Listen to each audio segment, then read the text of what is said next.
ito, hindi kami perpekto. Hindi rin kami magkapareho at iiba ang aming gusto. Pero bakit ang turing niyo sa amin ay hindi tao? Dahil ba sa aming pagkatao? Ano ba ang kasalanan namin sa inyo? Bakit niyo kami ginaganto? Kasalanan ba namin to? Dahil ito ang aming ginusto? Kaya di niyo kayang irespeto? Babae na ang hanap ay babae rin. Lalaki na ang hanap ay lalaki rin. Parehong kasarian, di kabilang sa sanlibutan. Ganyan ang turing sa amin ng mga kabataan. Nilalait at hinuhusgahan. Pero bakit ganun nalaman kung turing di kami kabilang sa lipunan? Dahil ba sasalit kami sa bayan, ito ang tatandaan. Hindi lang babae at lalaki ang pwede magmahalan. Paano naman kaming parehas ang kasarian? Pagbabawalan? Maaaring hindi kami maging si Eva at Adan na nagmamahalan. Pwede naman kaming maging si Adan at Adan na nag-iibigan. At si Eva at Eva na nagmamahalan. Walang masama sa parehong kasarian na nagmamahalan. Dahil hindi naman ito kasalanan. Bagkus, isa itong kasarinlan na di kayang pigilan ng sinuman. Ano ba ang masama? Yung magkaibang kasarian, pero naglolokohan, nagkaliwaan, at nauwi sa hiwalayan? O magkapareho ng kasarian na aabutin, pag-iibigan, walang hanggan? Mga kabataan, ito ang tatandaan. Hindi kami sakit na pandidiri at kailanman layuan, isa lang ang aming kailangan. Ang karapatan sa kalayaan at tanggapin kami sa lipunan. Kahit iba ang aming kasarian. Ang diskriminasyon sa kasarian ay isang seryosong isyu. Ang kasarian ay dapat na respetuhin at protektahan para sa lahat. Walang kinalaman sa kanilang kasarian, relihiyon o iba pang mga kadahilanan. Mahalaga ang pagtataguyod na pantay-pantay na karapatan at pagpantay-pantay sa lipunan. Sa kalsadang mainit, tinatapak ang kasarian.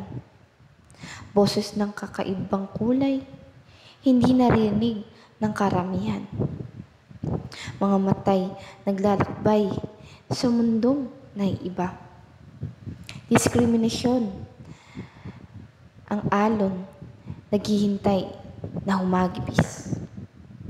Sa bawat tinig ng nagdududa, sa bawat sabi ng iba. May mga puso'y laban, nagtatakang kumawala. Spoken word ang sandata, sa mikropono'y tinataas. Salita'y naglalakbay, tulad ng hangin sa sumasulong. Diskriminasyon sa kasarian, isang kadenang nakatali. Punoy ng kakaibang ugat, hindi matitinag sa lipunan. Ngunit tayo'y tindig, sabay-sabay na bumabangon.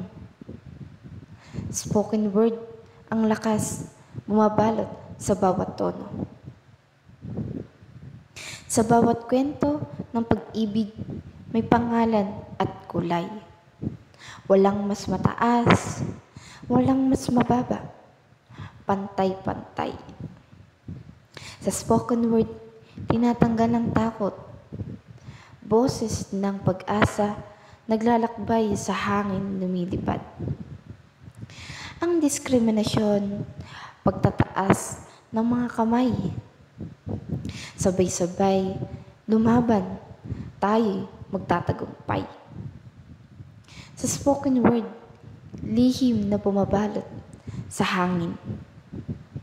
Pag-asa'y dumadapo sa mga pusong may pangarap.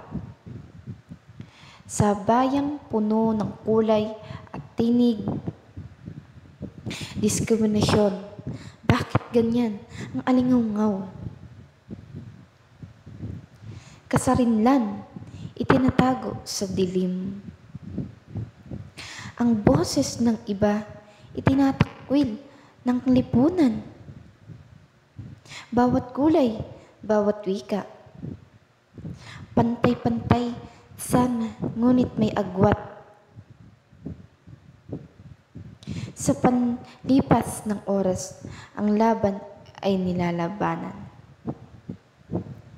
Bawat pintig ng puso may sigaw na higit pang kalayaan.